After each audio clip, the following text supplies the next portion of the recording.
Hari ini Allah menakdirkan kita berada di fase yang keempat dari 5 fase yang disebutkan Rasulullah SAW, yang semoga keberkahan dan selawat diberikan pada beliau, keluarga dan siapapun yang mengikutinya. Rasulullah menyebutkan bahwa antara beliau dengan kita, atau termasuk kita juga akan menjalani, itu ada 5 fase. Ini disebutkan dalam hadis dari Hudzaifah ibn Yaman, sahabat Rasulullah yang terkenal penjaga rahasia-rahasia dari Rasulullah SAW, termasuk siapa saja tokoh-tokoh munafik dan nama-nama mereka semuanya. Itu Hudzaifah hafal. Nah, Hudzaifah yang cerdas ini paling banyak menghafal hadis-hadis fitnah akhir zaman, yaitu Hudzaifah. Nah, salah satunya beliau menyatakan tentang 5 fase yang akan dialami oleh umat beliau sejak Rasulullah sampai nanti hari kiamat. Ya, kalau Rasulullah menyebutkan yang pertama fase nubuah.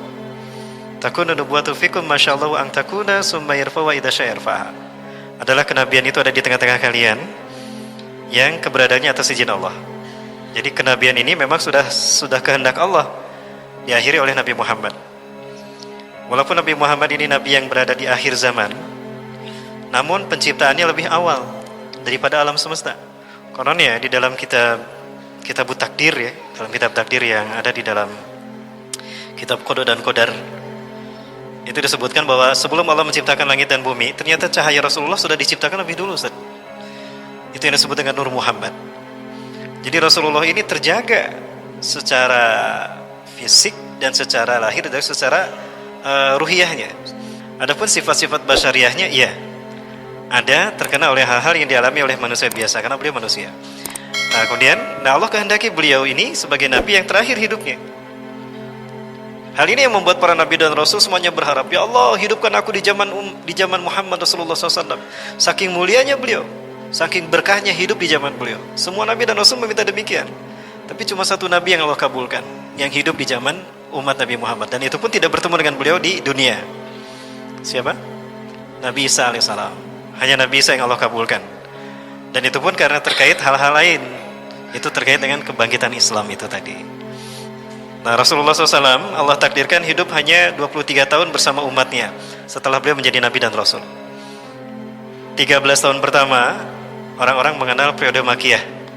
Nah, 13 tahun ini Rasulullah gunakan untuk takwinu syahsiyah Islamiyah, membentuk individu-individu muslim. Nah, 10 tahun kemudian itu periode Madinah. Itu Rasulullah jadikan sebagai fase takwinul ummah. Individu-individu muslim yang sudah terbentuk dengan tauhid dipersatukan menjadi ummatan wahidah. Dan itu momentumnya hijrah. Tadi sampaikan. Jadi momentum hijrah adalah momentum pembentukan ummatan Islamiyah, ummatan wahidah di seluruh dunia.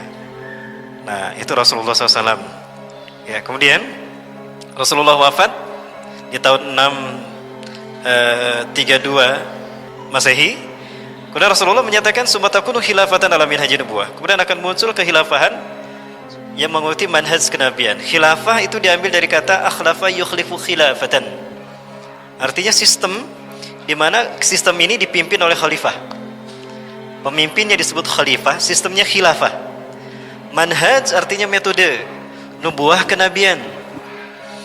Nah, mereka bukan nabi, bukan rasul, tapi mereka pengganti nabi dan rasul yang manhajnya masih manhaj kenabian. Nah, maka Rasulullah mau mengatakan wajib kita mengikuti sunnah mereka. Alaikum bisunnati wa sunnati khulafai rasyidin al-madin. Wajib bagi kamu mengikuti sunnahku dan sunnah khulafai rasyidin, Abu Bakar, Umar, Utsman, Ali. Jadi bukan hanya sunnah Rasul yang kita wajib ikuti, tapi sunnah 4 orang ini wajib kita ikuti, ya. Kemudian Rasulullah membatasi khilafah ini hanya 30 tahun. As-Safinah mengatakan amsik khilafata Abi Bakrin wa Umara wa Utsman wa Aliyan fa inni sami'tu li anna Rasulullah sallallahu alaihi wasallam qala al-khilafatu fi ummati 30 sana summa mulkun ba'da dhalik fa wajadtuhum 30 sana kama qala Rasulullah sallallahu alaihi wasallam. Rasulullah SAW menyebutkan bahwa khilafah di masa umatku hanya 30 tahun saja. Summa mulkun ba'da dhalik, setelah itu kerajaan yang akan terjadi. Maka kata beliau, amsik khilafat Abi Bakrin wa Umar wa Utsman wa Ali. Pegang teguhlah khilafah Abu Bakar, Umar, Utsman, Ali. Maka aku mendapati, kata Safinah, pas 30 tahun. Kita hitung ya, Pramula, kita hitung. Abu Bakar 2 tahun, Umar bin Khattab 10 tahun. Berapa? 12 tahun. Ya, Utsman bin Affan 12 tahun. Berapa? 24 tahun. Ali bin Abi Thalib 6 tahun. pas 30 tahun. Jadi mereka Khulafaur Rasyidin Al-Mahdiyyin radhiyallahu anhum semuanya 30 tahun. Nah, Islam zahir di seluruh dunia saat itu. Di masa Umar bin Khattab, Islam sampai ke Persia, bahkan Imperium Persia dan Romawi tumbang. Dunia kembali kepada pangkuan Islam. Satu hal yang perlu kita catat, ketika Islam bangkit bukan penakluk tapi pembuka, pembebas, maka disebutnya Al-Fatih. Karena Islam bukan penjajah. Dan itu berakhir di 661 Masehi. Ya, para muslimin, di masa Umar bin Khattab, kehilafan ini membuat tumbangnya dua rezim Barat dan Timur, dua kekuatan adidaya Barat dan Timur, Persia dan Romawi. Nah, Islam betul-betul tersebar di seluruh dunia, hatta ke Asia Tenggara. Perlu kita catat bahwa Islam sampai ke Indonesia di zaman Rasulullah SAW. Ya, Sa'ad bin Abi Waqqas itu pernah tinggal di Tapanuli ketika Rasulullah masih hidup. Jadi Islam itu sampai ke Indonesia di abad ke-7 Masehi. Yang saat itu belum ada yang namanya kerajaan Hindu, Majapahit dan Sriwijaya, Buddha, belum ada. Jadi yang masuk ke Indonesia ini duluan siapa? Islam. Kalau memang Hindu dan Buddha lebih awal daripada Islam, harusnya mereka mayoritas kan? Betul? Harusnya Hindu Buddha ini mayoritas. Faktanya yang mayoritas siapa? Islam. Berarti memang Islam ini lebih dulu dari mereka. Ini sejarah yang harus kita luruskan. Nah, kemudian summa yakunu mulkan adhan. Yang ketiga, kata Rasulullah, maka muncullah mulkan adhan. Nah, di sini terjadi distorsi sistem kepemimpinan Islam atas dunia, dari khilafah menjadi mulkan. Mulkan ini kerajaan. Dan Rasulullah menyebutnya adhan. Ini artinya adhan itu digigit dengan geraham. Kalau kita menggigit dengan geraham itu adha. Jadi gigitannya kuat. Artinya kekuasaan ini turun-temurun. Jadi monarki hereditas yang terjadi. Ya, dimulai dari dinasti Umayyah, dimulai dari Muawiyah bin Abi Sufyan. Muawiyah kenapa hijrah ke Suriah, ke Damaskus dan memproklamirkan berdirinya dinasti Umayyah? Karena beliau kecewa pada Ali bin Abi Thalib. Ali tidak menghukum pembunuh sepupunya Utsman bin Affan. Sampai-sampai Abu Muslim bertanya, "Ya Muawiyah, inna nasa yubayyuna Aliyan, falima tubayyuh?" Wahai Muawiyah, sesungguhnya orang-orang membaiat Ali sebagai khalifah yang keempat. Khalifatan rabi'atan bin khulafai rasidin, falima tubayyuh? Kenapa engkau tidak berbaiat padanya? Muawiyah mengatakan, aku kecewa pada Ali. Kau masih melihat bagaimana pembunuh sepupuku Utsman masih lenggang kangkung. Andaikan dia menghukum pembunuh sepupuku, demi Allah aku akan berbaiat padanya.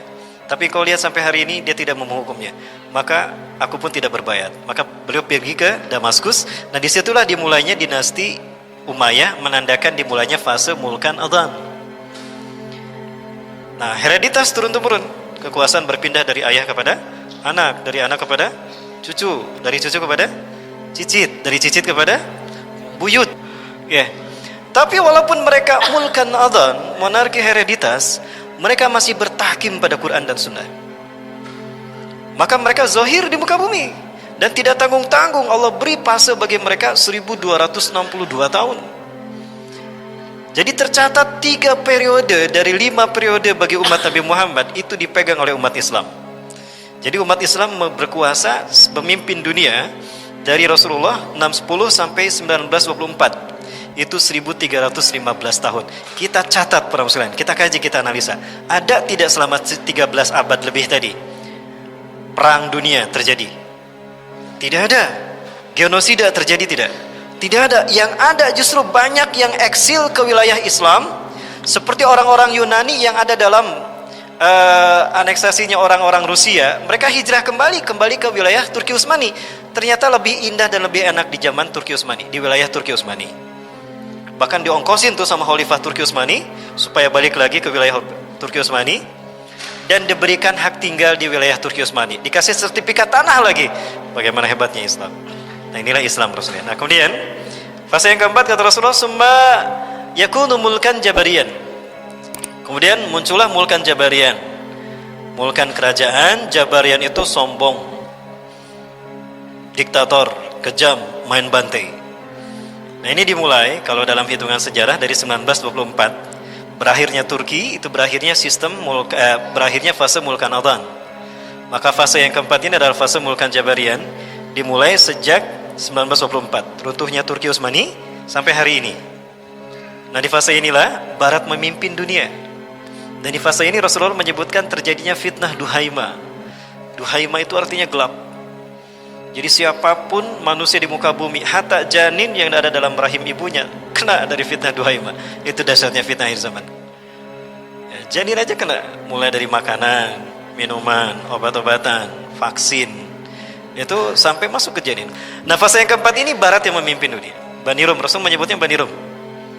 Nah, di saat inilah umat Islam akan ditekan, difitnah, diadu domba, bahkan dirampas. Bukan hanya darah yang dikuras habis, bukan hanya keringat dan bukan hanya sumber daya alam milik umat Islam yang dieksploitasi oleh orang Barat, tapi akidah umat Islam juga dikuras habis di fase ini. Dan jangan heran di fase inilah banyak munculnya orang-orang yang Rasulullah sebutkan Ruwaibidah dan Fuwaisiqah. Siapa Ruwaibidah? Orang yang bodoh, nggak ngerti bagaimana memimpin umat. Mereka memimpin umat. Karakter mereka satu, fasik, kata Rasulullah. Kedua, mereka bodoh tentang kepemimpinan umat. Sehingga mereka bukannya memimpin, malah menghancurkan umat mereka. Nah, fase yang keempat inilah, kata Rasulullah, fase yang terburuk bagi manusia tinggal di muka bumi. Kenapa demikian? Ya, karena di fase inilah iblis habis-habisan bersama Dajjal, all out menyesatkan manusia. Kenapa demikian? Karena tinggal tersisa waktu singkat bagi mereka untuk menyesatkan manusia. Karena fase yang kelima, Dajjal mati, iblis tidak bisa melakukan apapun. Pertanyaannya, kapan berakhirnya mulkan Jabariyah ini dan kapan dimulainya fase yang kelima? Nah, fase yang kelima kata Rasulullah adalah tsumma takunu khilafatan ala minhajin nubuwah. Kemudian muncullah kehilafahan yang mengikuti jejak kenabian. Artinya, kepemimpinan umat dunia akan dipegang kembali oleh umat Islam. Umat Islam akan memimpin kembali dunia ini. Islam akan kembali menjadi warna kehidupan seluruh dunia. Sampai Rasul mengatakan, Rasulullah SAW bersabda, tidak akan pergi malam dan siang sampai Islam zahir, sehingga tidak ada satupun rumah yang pintunya tidak diketuk oleh Islam, baik di kota ataupun di kampung, imma fi qaryah atau fi madinah, semua pintunya akan diketuk oleh Islam. Itu kata Rasulullah. Nah, itu di fase yang kelima. Kapan itu terjadi? Nah, Rasulullah SAW tidak menyebutkan angkanya, hanya Rasulullah memberikan kisi-kisi sama kita.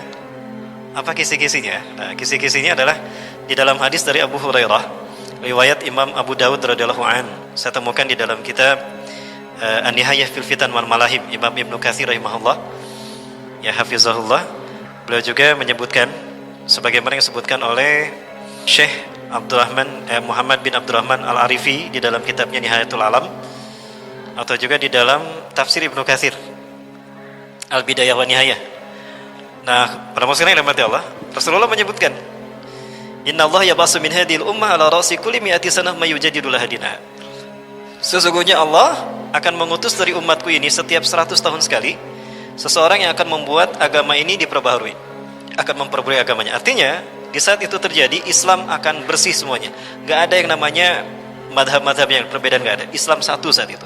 Saat itulah kita akan tahu, oh ini Islamnya sesungguhnya. Tidak ada firqah saat itu.